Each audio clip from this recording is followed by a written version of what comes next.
what time it is. Somewhere around 10:30 probably. Big rain, big ball line front came through this morning right at sunlight, so I imagine it was pretty quiet.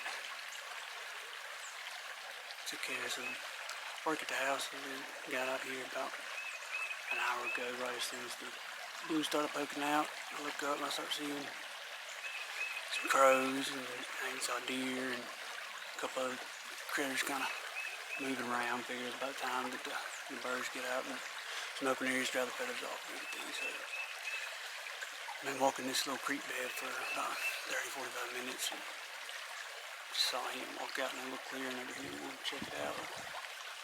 Got a good feeling along here I've heard earlier in the week's weather. I'm gonna get there, I do not know. That thicket on this side, creek bed, thicket. I will be concealed if I make it there in one piece, but that's the objective, just to get there. And then calm back. We'll see.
This way, and these are coursing the other way, and I lost him. And I had to wait till I got it again before I talk, so I didn't want to be on the short side of the stick when it comes to knowing locations.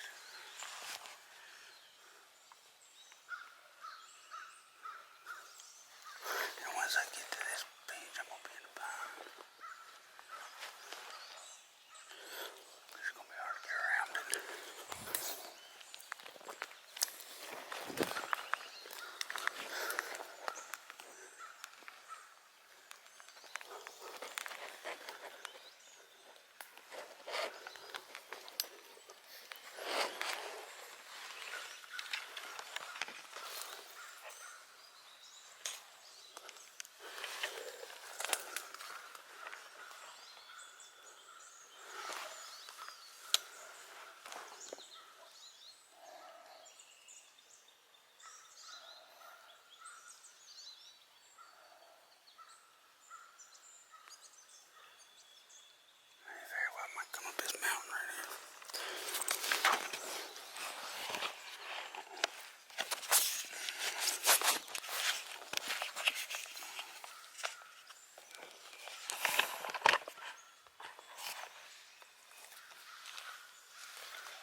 side, peeling back in. Or I can scoot up about 20 yards if I need to before then. I can see him from a distance, I would think. I don't know.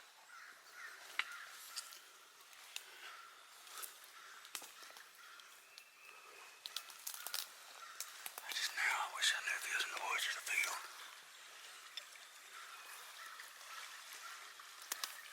Because that's going to really depict what I do. I don't know where he ever went into the woods at, but the crows might be trying to tell me where. I'm below him if he's in the woods by now.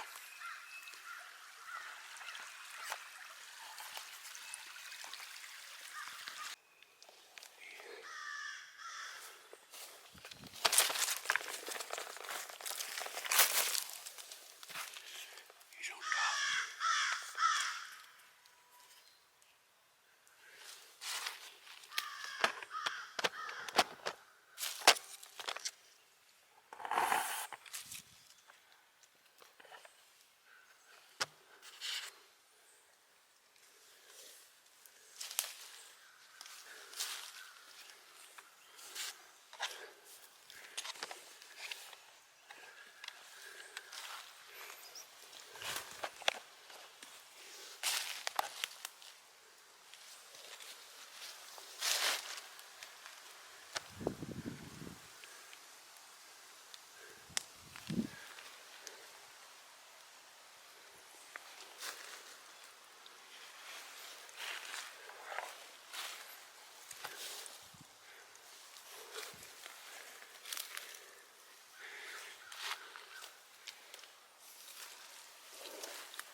Good old Georgia long deer.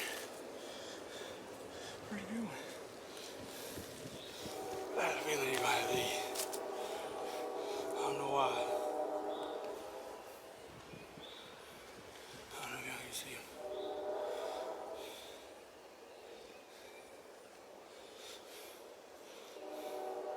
Heavy. It's pretty smart as well.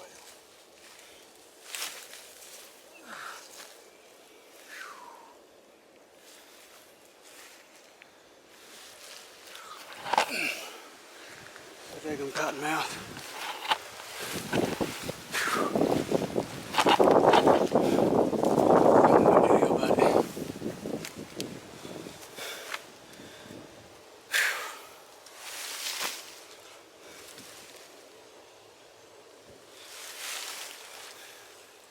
Had to break him to go over this.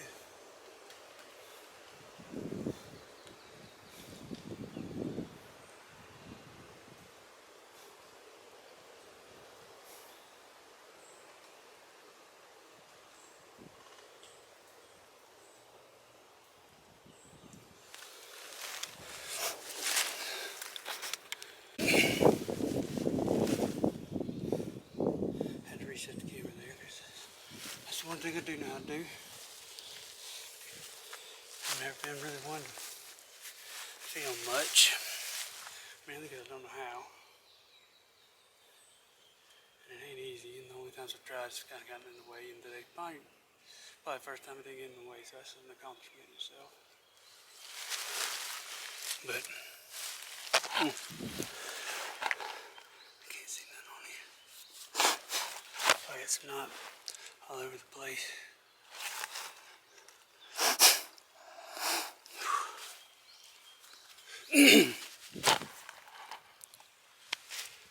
Anyway,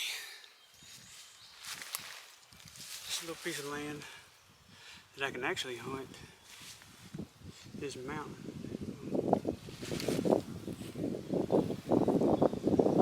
And then some back that way. I've been seeing some of these fields out here.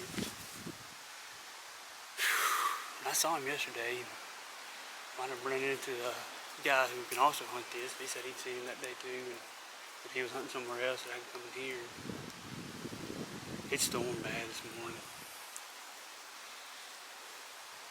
And I got a sick baby at the house, so I stayed in. I'm scared we're going to have 2 sick babies. I think it's going to be alright. Anyways, wait that storm out. Got down here without calling or really even like looking in the field at all that I saw him in yesterday. I just knew he'd be in this area. Whew. Use that little creek bed to kind of slip back in here, and I wasn't halfway, and I saw him out walking from the creek bed into the field. Alright, I'm gonna be with it. Sure enough, a little bit later, he's with it.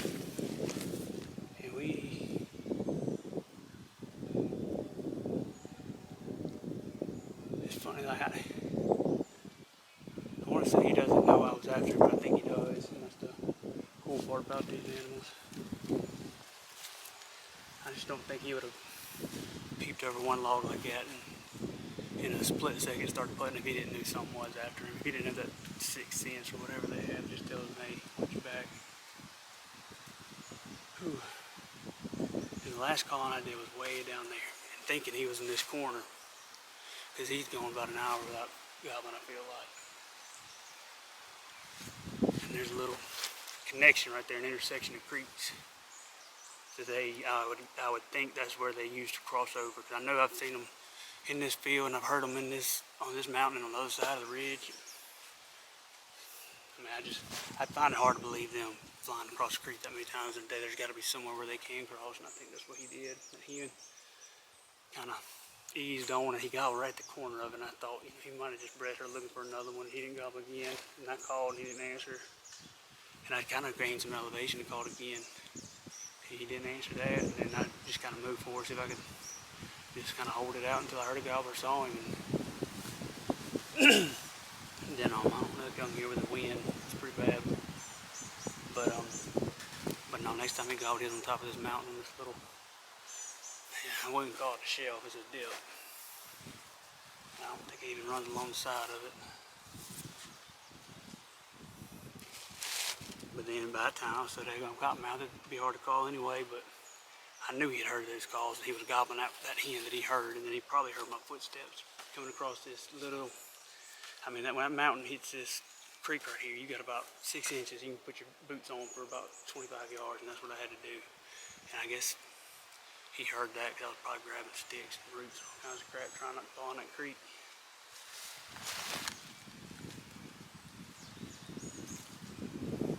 But then he got, I know for a fact he got my footsteps coming up after he gobbled a little bit, and I thought, all right, I'll ride this out until it don't work no more.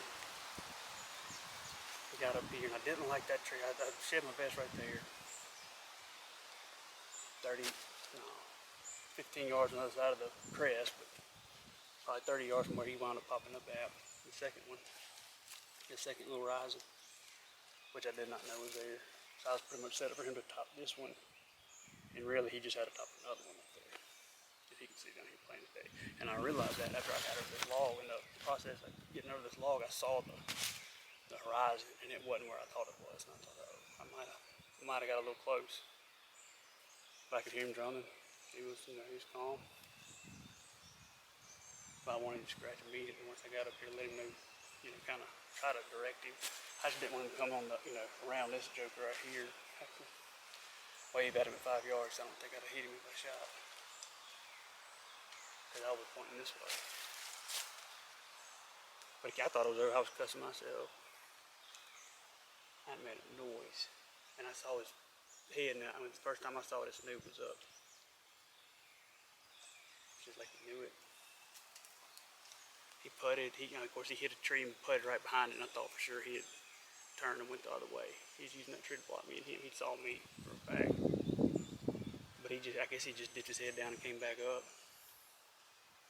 He was putting, he smelled the rat, but I don't think he smelled it soon enough.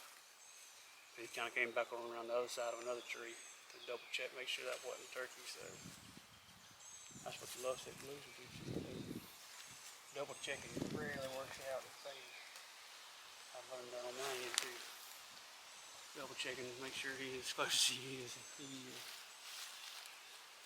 But a beautiful bird. It's crazy how soon you can develop a relationship. I mean, I met this turkey yesterday evening for the first time to repair binoculars in the field, and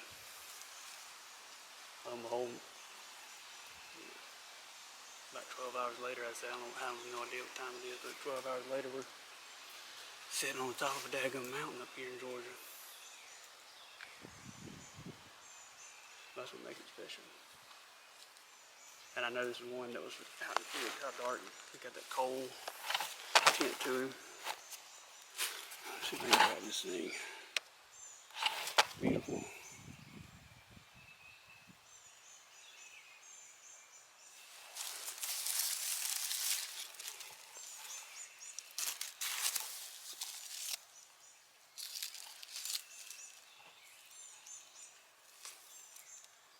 Good old spurs.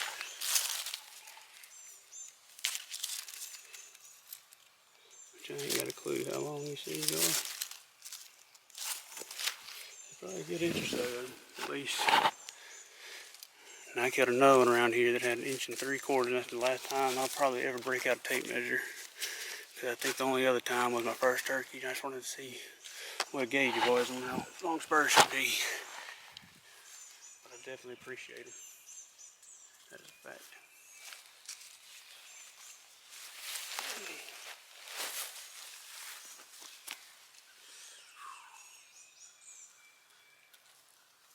Never thought there would be a day when Hunter Farrior films a turkey hunt and remembers where the camera is, where to press record.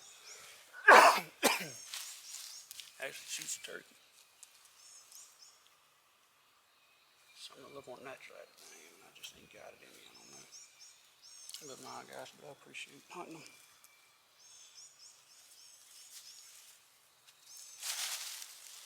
Hey, he won't be here tomorrow.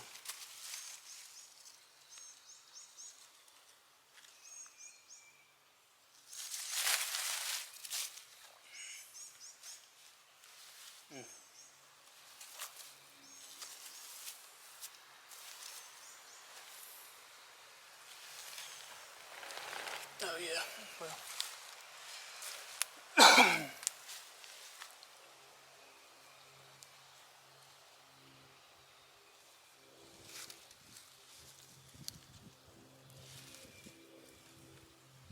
Beautiful big old turkey. When that sheen turns on, you know it's time. Beautiful. Gold tip. Come see it in here. That's what I've heard it be called. I don't know what it's called. It's just a blacker version of it. The only turkeys I've ever seen have that are in Georgia, and I don't know why. And they gobble like a daggone Osceola. And their fans look like they're from northeast. I know one thing, they're big. They're smart. Smart, teaches you a couple things, and they're fun to hunt. This is how you won't be here tomorrow.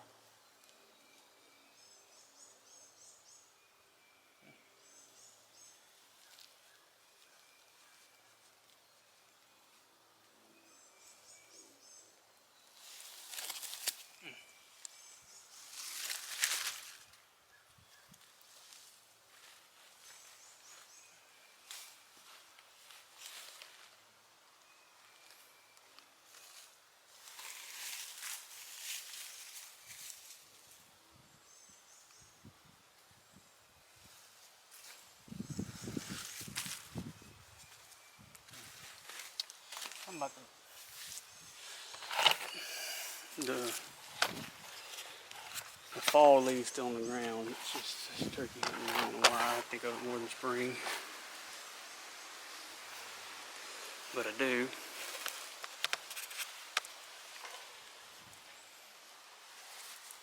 It's just special.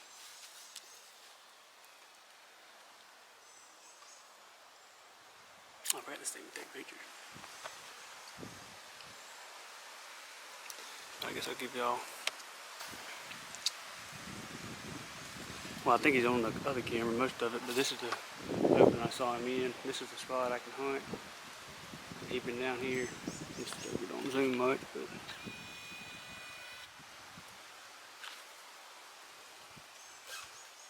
he kind of been down there in the walking that creek bed, on the edge of that field. He and one hen. And I guess, I mean, I'm trying to just make it over here. There's a bunch of thick stuff on this side. I couldn't get in that field, and then they make it to this corner down here. And that's where he gobbled at the last time. Then he got an hour pause. And then I'm assuming he, where's my daggone hen? Knew. So he followed down here, I'm guessing. I know they didn't go out because I could have seen that, but cross right here in this little intersection right here, and I'm guessing he walked right up there, which makes a lot of sense because the first time I ever hunted this place last year, first time I'd ever hunted Georgia turkey period, was right here. And I saw one way out in here in this field, and I tried to call him to this intersection. And I'm sitting in that daggum intersection after about an hour and a half of not hearing him, seeing him or anything, thinking he's gone, twiddling my thumbs, and he pops out, and the only 6 foot wide strip of trees running this river in here. He pops right. I thought it was a dog walking up on me or something like that. And I looked, and it's that turkey. Head was so red. Might have been this one, I don't know. But he was pretty dang smart to weave through them trees. So when I heard him gobble down here, I figured that's what he was doing. If that turkey would have crossed it, this one would have crossed it. That's what he did. But I didn't hear him again until he was up here. He'd come up here. That's beautiful, ain't it? He'd come up here. Whether or not he was with him, I don't know. But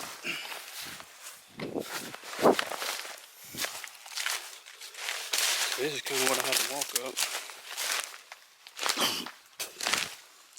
But soaking wet. That's kind of the area I had to come from. Was walking right down through here, all the way up, and I could hear him gobbling around there. Came up, slipped up here.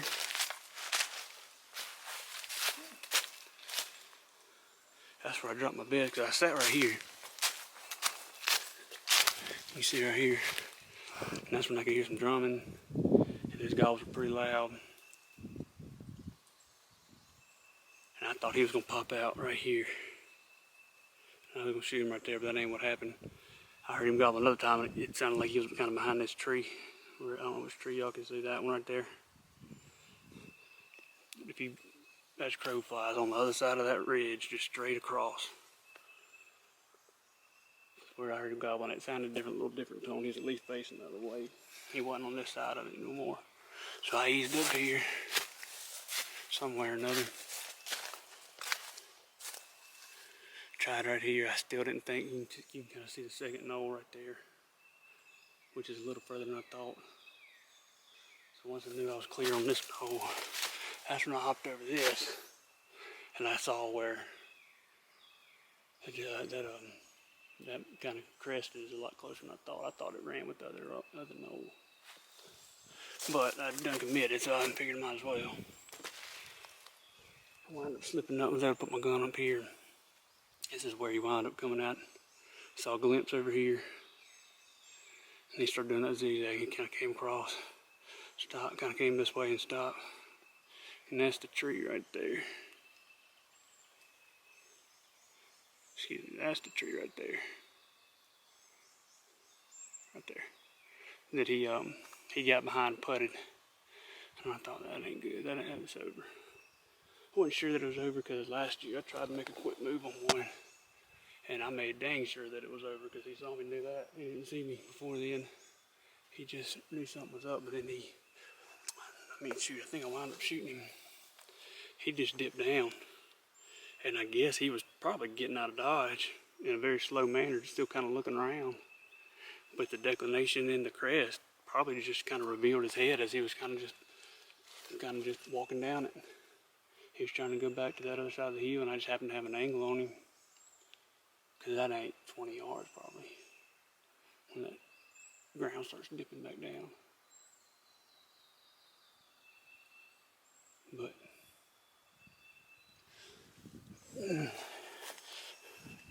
it'd been easy to sit in that creek and pop up on him. I mean, I could have done that probably. Been out here, been eating lunch and probably taking a nap by now, but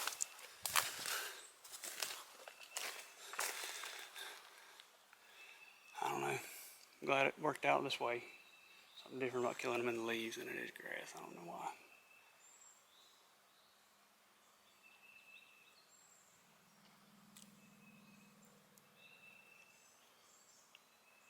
I ain't ashamed to drag a hunt out. If that's gonna be his last hunt. His first hunt of the year, but you don't know, anything can happen. They're all special. And any one can be your last one. I'd hate to wish for it to be quick, or easy, or instant, or guaranteed.